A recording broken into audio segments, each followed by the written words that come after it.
السلام علیکم، میرا نام ہے مبشر لقمان، آپ دیکھ رہے ہیں مبشر لقمان یوٹیوب چینل۔ غالباً نپولین نے ہی چائنا کے بارے میں کہا تھا کہ چائنا ایک سویا ہوا اژدہا ہے، اسے مت چھیڑو، اگر یہ جاگ گیا تو دنیا کو نگل جائے گا۔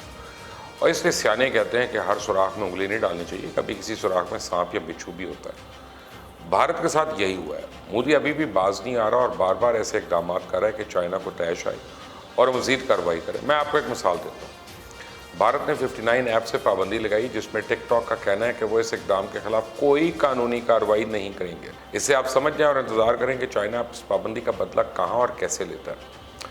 بھارت کو بھی اس چیز کا اندازہ ہے کہ جواب سختی ملے گا، اس لیے مودی سرپٹ بھاگے بھاگے لداخ کا دورہ کرنے پہنچ گئے۔ یہ مودی کا بڑا اچانک جلدی کا دورہ تھا، اور ان کے ساتھ چیف آف ڈیفنس اسٹاف بن راوت اور آرمی چیف ایم نرو نے بھی لداخ گئے۔ اس دورے پہ وزیر دفاع راجناتھ سنگھ وزیر اعظم مودی کے ساتھ نہیں ہے۔ اس دورے کا مقصد صرف ایک ہے کہ چائنا کو بتایا جائے کہ بھارت اپنی شرارتوں سے باز نہیں آئے گا، لہٰذا اپنی فوج کا حوصلہ بڑھایا جائے کہ تیار رہیں مرنے کے لیے۔ یہاں بتانا بھی ضروری ہے کہ مودی ابھی اپنی حرکتوں سے باز نہیں آئے، جیسا کہ میں نے پہلے بتایا تھا کہ مودی کی خاموشی معنی خیز ہے اور وہ چانکیا کا پیروکار ہے۔ وہ اس سارے معاملے کو چانکیا کی تعلیمات پہ عمل کرتے ہوئے دھوکہ دہی کے طور پہ یوز کرتا ہے اور چپ رہ کے گھات لگا کے حملہ کرنے کی کوشش کرے گا۔ بھارت کے جنگی جنون کا اندازہ اس بات سے لگا لیں کہ بھارت کی وزارت دفاع نے 389 بلین کے جنگی ساز و سامان کی خریداری کی منظوری دے دی، اور اس پیسے سے بھارت 33 نئے جنگی جہاز خریدے گا، جن میں روس سے 21 میگز ہیں، میگ 29 یہ لڑاکا طیارے ہیں۔ مقامی سطح پہ 12 SU-30 MKI طیارے ہوں گے۔ اس کے علاوہ بھارتی فضائیہ میں شامل پہلے سے موجود 59 میگز 29 طیاروں میں بہتری لانے کی تجویز منظور کی گئی ہے۔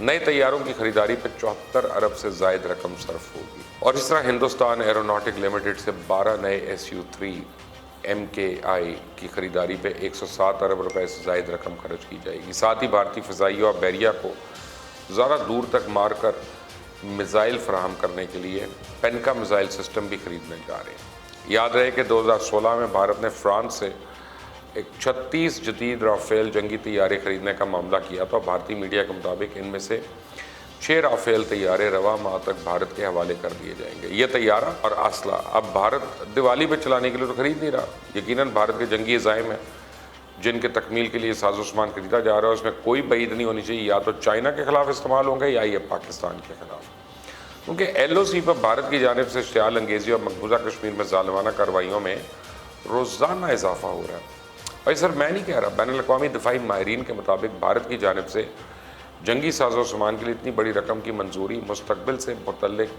بھارتی عزائم کے بارے میں بہت کچھ واضح کر رہی ہے، کیونکہ لداخ میں جو بھارت کی مثالی اور تاریخی ذلت اور رسوائی ہوئی ہے، مودی ہر صورت اس کا بدلہ لینے کی کوشش کرے گا۔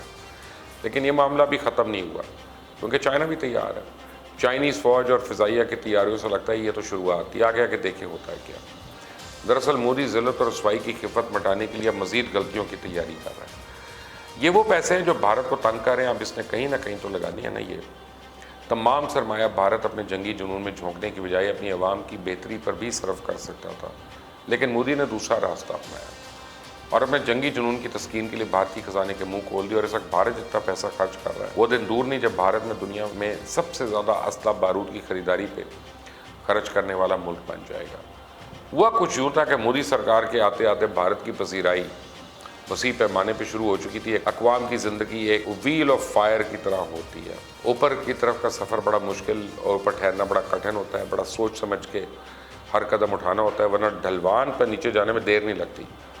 مودی کو ایک بنی بنائی قوم اور ابھرتی معیشت مل گئی۔ مودی سمجھ بیٹھا کہ اب وہ جو بھی کرے گا کامیابی اس کے قدم چومے گی۔ امریکہ، یورپ، اسرائیل اور روس تو پہلے ہی بھارت کے ہم نوا بنے ہوئے تھے، لیکن پچھلے چند سالوں میں مشرق وسطیٰ نے بھی اپنا وزن بھارت کے پلڑے میں ڈال کے بھارت کے غبارے میں اور ہوا بھر دی تھی۔ سعودی عربیہ نے وزیر اعظم مودی کو اعلیٰ ترین ایوارڈ سے نوازا۔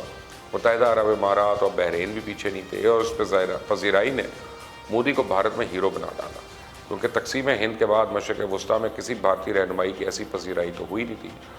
اب سفارتی سطح پہ یہ بہت بڑی کامیابی تھی۔ بھارتی مارکیٹ نے اربوں کو اپنی طرف کھینچا اور سعودی ولی عہد نے اربوں ڈالر کی انویسٹمنٹ کر ڈالی۔ بھارت نے کامیابیوں پر کامیابیوں کو دیکھتے ہوئے مودی کو دوسری مدت کے لیے منتخب کر لیا، لیکن مودی نے دوبارہ منتخب ہوتے ہی جموں و کشمیر کی خصوصی حیثیت تبدیل کر ڈالی اور ساتھ ہی لداخ کو ایک وفاقی اکائی بنا ڈالا۔ لداخ جب تک جموں و کشمیر کے ساتھ تھا اور جموں و کشمیر کی خصوصی حیثیت تھی۔ ہو سکتا ہے یہ سارا علاقہ بین الاقوامی قانون کی نگاہ میں ایک ایسا متنازع علاقہ تھا جس کا فیصلہ فریقین کی رضامندی سے ہونا تھا۔ لداخ جب یک طرفہ طور پہ ایک بھارتی وفاقی اکائی بن گیا تو ساری صورتحال چائنا کے لیے ایک چیلنج بن گئی۔ اب چائنا اور بھارت کے سرحد جموں و کشمیر سے لے کے سکم تک 3488 کلومیٹر طویل ہے۔ بھارت اس ساری سرحد کو غیر متنازع اور بین الاقوامی سرحد بنوانا چاہتا ہے۔ چائنا کا موقف اس سے مختلف ہے، ظاہری بات ہے۔ چائنا کہتا ہے کہ یہ ساری سرحد میں سے کوئی 1000 کلومیٹر سرحد کو غیر متنازع جبکہ باقی ساری سرحد کو متنازع قرار دیتا ہے۔ ویسے خماری آج کی نہیں ہے، بھارتی حکمرانوں بڑی پرانی، آپ کو یاد ہوگا کہ 80s میں سکم کی آزاد حیثیت ختم کر کے زبردستی بھارت کی 22ویں ریاست بنا دیا گیا تھا، کیونکہ اس وقت دنیا کولڈ وار میں پھنسی تھی، کسی نے بھارت کو کچھ کہا نہیں یا ان کی توجہ اس طرف نہیں گئی۔ اس کے بعد بھارت زومن اس غلط فہمی میں مبتلا ہو گیا کہ وہ اتنی طاقتور ریاست بن چکے ہیں جس کے سامنے ہر دوسری ریاست کو جھکنا ہوگا۔ اور اس سے پہلے بھارت حیدرآباد، جوناگڑھ اور یہ 7 بہنوں کے ساتھ اور کشمیر کے ساتھ بھی کر چکا ہے۔ اور یہ وہ سی وی تھی جو مودی لے کر امریکہ کے پاس گیا اور خطے میں دادا بننے کی نوکری حاصل کرنے کے لیے امریکہ سے درخواست کی۔ اب بھارت کی ابھرتی پروفائل کو دیکھتے ہوئے امریکہ نے اسے چین کے مد مقابل ریاست گردانتے ہوئے چائنا کو روکنے کے لیے منتخب کر لیا۔ اب کہا گیا کہ بھارت چائنا کے مقابلے کا ملک ہے اور وہی اس کو ٹکر دے سکتا ہے۔ بھارت نے سوچا تھا کہ دنیا کی واحد سپر پاور امریکہ کا ساتھ دینے سے اس کے سارے مفادات کا تحفظ ہو سکتا ہے، لیکن چائنیز قیادت بہت ہی حوصلہ مند اور دور اندیش رہی۔ آپ دیکھیں چائنا برطانیہ سے ہانگ کانگ اور مناکو بزور بازو ہتھیا سکتا تھا، لیکن انہوں نے معاہدہ ختم ہونے کا انتظار کیا۔ وہ تائیوان کو بھی زور بازو لے سکتے ہیں، لیکن حوصلے اور صبر سے کام لے رہے ہیں۔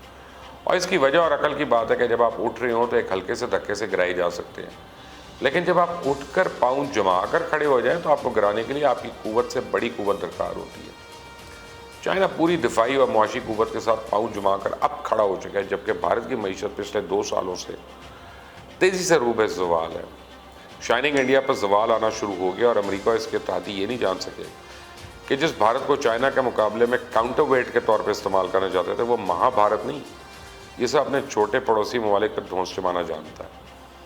پچھلے سال فروری میں بھارتی فضائیہ کی پاکستان کے خلاف مہم جو ہوئی اور کامیاب پاکستانی جواب نے بھی صورتحال کھول کر واضح کر دی۔ چائنیز کو سمجھ آ گئی کہ بھارت کتنے پانی میں ہے۔ چائنیز کی حمایت پاک ہے۔ نیپال بھارت کے ساتھ سرحدی تنازع سامنے لے آیا۔ سری لنکا اور چائنا بڑے قریب ہو رہے ہیں۔ افغانستان میں بھی امریکہ طالبان معاہدے میں بھارت کہیں نظر نہیں آیا۔ دنیا پر بھارت کی اصلی حیثیت مزید واضح کرنے کے لیے چائنا نے لداخ کے علاقے میں فوجی کارروائی کی۔ اب چونکہ ساری سرحد کو چائنا بین الاقوامی سرحد نہیں مانتا، اس تناظر میں فوجی کارروائی کرتے ہوئے چائنا نے بھارتی دستوں کی خوب درکت بھی بنائی اور بھارت کے مبینہ علاقوں میں داخل ہو کے چوکیاں بھی قائم کر لیں۔ چائنا نے بہت کامیابی سے دنیا پہ واضح کر دیا کہ بھارت کو چائنا کا کاؤنٹر ویٹ بنانے والے سمجھ لیں کہ اس کاغذی گھوڑے پہ بازی نہیں جیتی جا سکتی۔ مہا بھارت بننے سے پہلے بھارت کی ہوا اکھڑ چکی ہے۔ اب مودی اس کوشش میں ہے کہ کسی طرح اس تاثر کو بدلا جائے اور بھارت کی دنیا میں عزت بحال کرائی جائے۔ اب اسی ششر پانی میں مودی کچھ ایسا پلان کر رہا ہے، کچھ ایسا کام ہو جائے کہ اس کی دادا گیری کا بھرم بھی قائم ہو جائے اور بھارت کے ناپاک عزائم پورے ہو جائیں، کیونکہ آپ بدماش تو تب تک ہی قائم ہے نا جب تک بدماشی کرتے رہے۔ جس دن کوئی آپ کو چیلنج کر دے سارا روب اور دبدبہ ختم ہو گیا۔ اب مجھے یقین ہے کہ اب مودی اس دھاک کو قائم رکھنے کے لیے کوئی نہ کوئی ایسی غلطی کرنے والا ہے جو اس خطے میں نئی جنگ کا سبب بن سکتی ہے، اور میں کئی دن سے اس بات کو دہرا رہا ہوں۔ Keep your eyes on India, keep your eyes on Modi and keep your eyes on China for its reaction. But please subscribe to this channel and press the bell icon. Until next time, Allah Hafiz. YouTube channel Mubashir Luqman official, اس کو اگر آپ follow کرتے ہیں اور آپ اس پہ bell icon کو press کرتے ہیں، سبسکرائب کرتے ہیں اگر آپ YouTube پہ جا کے، تو آپ انشور کریں گے اس بات کو کہ ہماری جتنی بھی خبریں ہیں، نیوز ہیں، ویوز ہیں، لیٹسٹ اپڈیٹس ہیں اور وہ باتیں جو آپ کو کہیں نہیں مل رہی وہ آپ کو یہاں پہ ملیں گی انشاءاللہ۔ Stay tune to Mubashir Luqman official YouTube channel, subscribe کرنا مت بھولیے گا، بیل آئیکن پریس کرنا مت بھولیے گا۔